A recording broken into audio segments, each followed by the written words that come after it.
quoi sert la religion? Elle devrait être pourtant le socle sur lequel se bâtit le monde. Malheureusement, les nouvelles technologies nous ont montré une réalité opposée à cette assertion. La religion à travers le monde est galvaudée, piétinée, écorchée, parfois étripée, que dis-je, transformée. Les religieux de cette époque parlent de la foi sans la vivre. La générosité est plus une vue de l'esprit qu'une attitude en partage.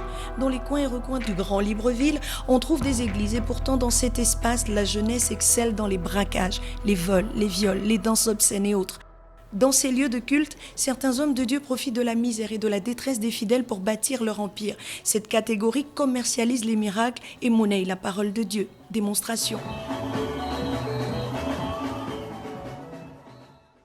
Certains soldats de la religion se présentant comme hommes de Dieu, adeptes du Dieu m'a dit, exigent l'argent des fidèles pour le paiement de leurs besoins et ceux des édifices qu'ils occupent. Et j'en passe. Mais personne ne semble préoccupé par la délinquance juvénile à l'origine de la dépravation des bonnes mœurs au Gabon. Aucune sortie de la religion.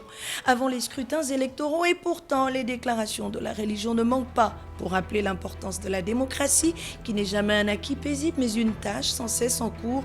Mais face aux aberrations observées au sein de la jeunesse gabonaise, l'on n'entend ni une voyelle ni une consonne de la part de cette même religion. Pourquoi ? Il ne vient à l'esprit de personne de refuser par principe à la religion le droit de faire valoir pour les croyants les exigences morales qu'elle estime liées à la foi. Ce qui lui est refusé en revanche, c'est le droit de peser sur la loi car elle est impersonnelle et s'applique à tous. À chacun son couloir, c'est un fait. Question, quel est le rôle de la religion dans la construction de l'homme dans la société? Personne ne naît bandit, braqueur ou délinquant. Comment sommes-nous arrivés à ces atrocités au Gabon? Quel rôle des parents, de la société, de la religion et de la tradition? À présent que le mal est fait, quelle solution pour demain? Quelle prière n'a pas été encore dite pour que la jeunesse gabonaise en perte de vitesse revienne sur le droit chemin? Dieu vienne en aide au Gabon, car rien n'est impossible à une nation qui garde la foi.